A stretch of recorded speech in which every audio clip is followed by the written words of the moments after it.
आज है 7 सितंबर 2025 दिन रविवार। यूपी की सुर्खियों में आपका स्वागत है। आइए देखते हैं फटाफट अंदाज में यूपी की खबरें। उत्तर प्रदेश सरकार रबी सीजन में भी विकसित कृषि संकल्प अभियान चलाने जा रही है। 3 से 18 अक्टूबर तक होने वाले इस अभियान में वैज्ञानिक गांव-गांव जाकर किसानों को नई तकनीक, प्राकृतिक खेती, ड्रोन उपयोग और बेहतर उत्पादन के उपाय बताएंगे। पिछली बार खरीफ सीजन में 23.30 लाख किसान जुड़े थे। इस बार और अधिक किसानों को जोड़ा जाएगा। कृषि विभाग अभियान में बीज की मिनी किट वितरण, रासायनिक खाद के संतुलित उपयोग और नई प्रजातियों की जानकारी पर जोर देगा। विभाग का लक्ष्य लैब टू लैंड नारे को साकार कर किसानों की आय बढ़ाना है। गृह मंत्रालय के अधीन इंटेलिजेंस ब्यूरो आईबी ने सिक्योरिटी असिस्टेंट मोटर ट्रांसपोर्ट के 455 पदों पर भर्ती निकाली है। 10वीं पास और light motor vehicle driving licence व 1 साल का अनुभव रखने वाले उम्मीदवार 6 सितंबर 2025 से mha.gov.in पर आवेदन कर सकते हैं। चयनित अभ्यर्थियों को 21,700 से 69,100 रुपये वेतन मिलेगा। आयु सीमा 18 से 27 वर्ष है। आरक्षित वर्गों को नियमानुसार छूट मिलेगी।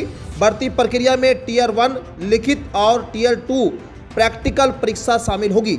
आवेदन शुल्क सामान्य ओबीसी ईडब्ल्यूएस के लिए 650 और एससी एसटी महिला पूर्व सैनिकों के लिए 550 रुपये तय है। जीएसटी दर में कटौती से बिजली की कीमतों में गिरावट आने की संभावना है। विशेषज्ञों के अनुसार रिन्यूएबल एनर्जी उपकरणों पर जीएसटी घटकर 5% से बिजली की दरों में 4 से 5% की कमी आएगी। वहीं कोयला आधारित बिजली पर उपकर हटने और जीएसटी संशोधन से प्रति यूनिट 0.10 रुपये तक बचत होगी।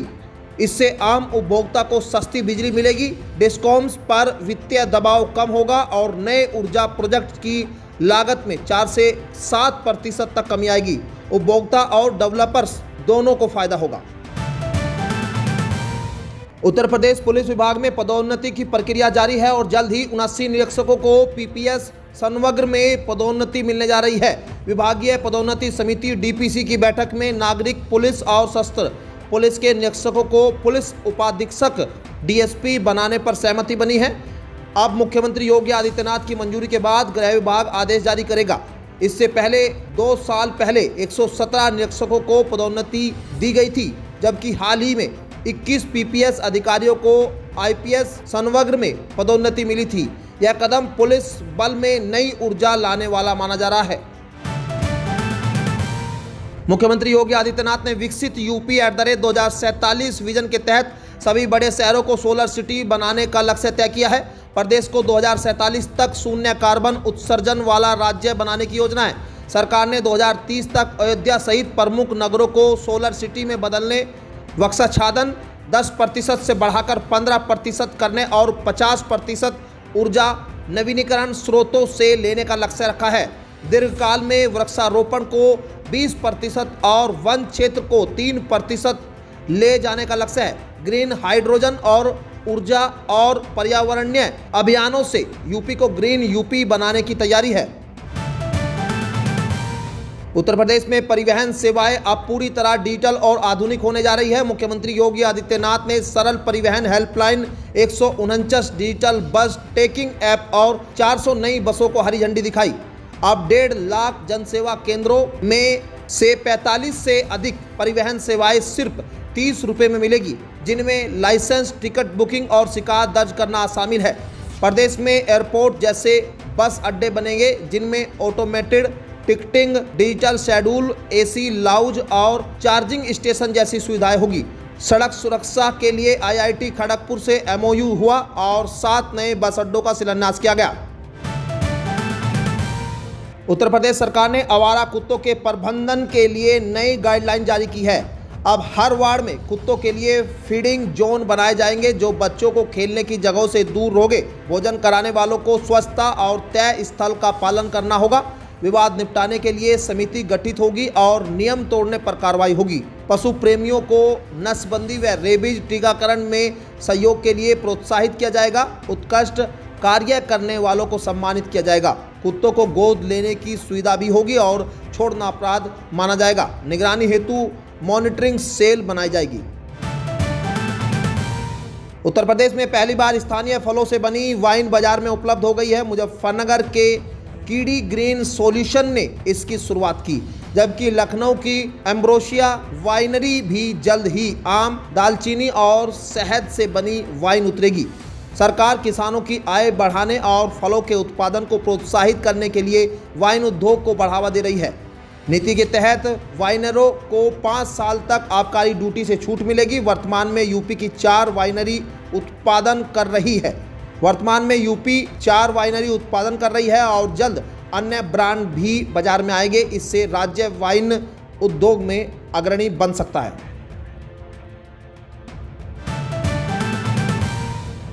उत्तर प्रदेश सरकार ने खाद्य प्रसंस्करण उद्योग नीति 2023 के तहत सभी इकाइयों में FSNI मानकों का पालन और फूड टेक्नोलॉजी की नियुक्ति अनिवार्य कर दी है। इसका उद्देश्य उत्पादों की गुणवत्ता सुनिश्चित करना, किसानों की आय बढ़ाना और ग्रामीण क्षेत्रों में रोजगार सृजित करना है। सरकार पूंजीगत सब्सिडी व प्रतिपूर्ति और तकनीकी सहायता भी दे रही है। अब तक 332 परियोजनाओं को स्वीकृति मिल चुकी है, जिसमें से 50 पूरी हो चुकी है। फूड टेक्नोलॉजिस्ट उत्पादन से लेकर पैकेजिंग तक गुणवत्ता की निगरानी करेंगे और बाजार की मांग के अनुरूप स्वास्थ्यवर्धक व सुरक्षित उत्पाद तैयार कराएंगे। उत्तर प्रदेश के मुख्य निर्वाचन अधिकारी नवदीप रेणवा ने समाजवादी पार्टी के उस दावे को खारिज कर दिया है, जिसमें कहा गया था कि 18,000 शपथ पत्र मतदाताओं के नाम काटे जाने से जुड़े हैं।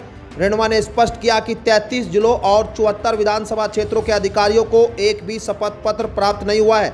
उन्होंने बताया कि मूल शपथ पत्र मिलने पर जांच कर सच्चाई से अवगत करा जाएगा। साथ ही उन्होंने यह भी स्पष्ट किया कि AI के जरिए मतदाता सूची सुधार संबंधित खबर भारत निर्वाचन आयोग से नहीं बल्कि राज्य निर्वाचन आयोग से जुड़ी है। बहुजन समाज पार्टी प्रमुख मायावती ने पूर्व राज्यसभा सदस्य और आकाश आनंद के ससुर अशोक सिद्धार्थ को पार्टी में वापस ले लिया है। अशोक सिद्धार्थ ने सोशल मीडिया पर पोस्ट कर सार्वजनिक माफ़ी मांगते हुए अपनी गलती स्वीकार की थी और भविष्य में अनुशासन में रहकर काम करने का आश्वासन दिया था। मायावती ने पार्टी और डॉक्टर भीमराव अंबेडकर के आंदोलनों के हित में उसका निष्कासन रद्द कर दिया।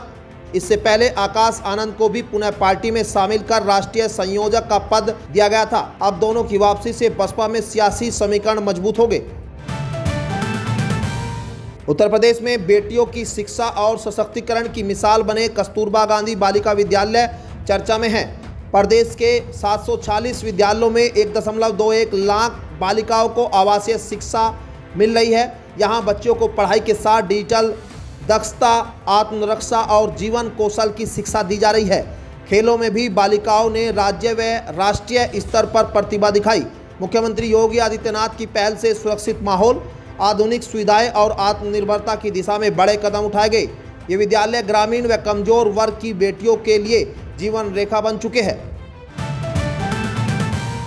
उत्तर प्रदेश समेत देश भर में आज चंद्र ग्रहण लगेगा। यह ग्रहण रात 9:57 बजे से शुरू होकर 1:27 बजे तक चलेगा। सूतक काल दोपहर 12:57 बजे से प्रारंभ हो जाएगा, जिसके चलते मंदिरों के कपाट बंद कर दिए जाएंगे। आचार्यों के अनुसार सूतक काल में भोजन वर्जित है और खाने को शुद्ध रखने के लिए उसमें कुश या तुलसी के पत्ते डालने चाहिए। ग्रहण का मध्यकाल रात 11:41 बजे और मोक्ष काल 1:27 बजे होगा। इस दौरान धार्मिक या शुभ कार्य नहीं करने चाहिए। गरीबों को भोजन और वस्त्र दान करना पुण्यदायी माना गया है।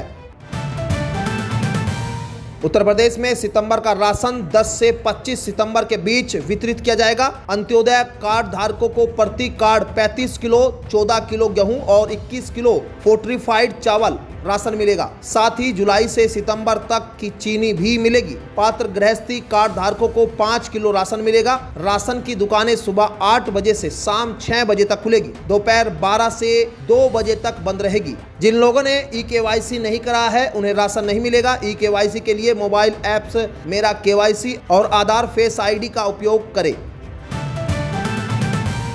उत्तर प्रदेश में 7 सितंबर को मौसम सामान्य रहेगा। मौसम विज्ञान केंद्र लखनऊ के अनुसार प्रदेश के अधिकांश जिलों में बारिश की संभावना कम है, लेकिन दिल्ली से सटे गौतम बुद्ध नगर, नोएडा, गाजियाबाद और बागपत जिलों में भारी बारिश हो सकती है। 8 और 9 सितंबर को कुछ स्थानों पर गरज चमक के साथ बौछारें पड़ सकती है।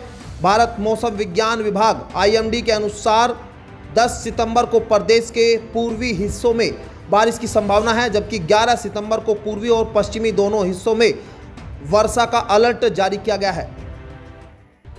तो ये थी आज की 15 फटाफट खबरें। अगर आपको वीडियो पसंद आया तो वीडियो को लाइक, शेयर व कमेंट जरूर करें। धन्यवाद।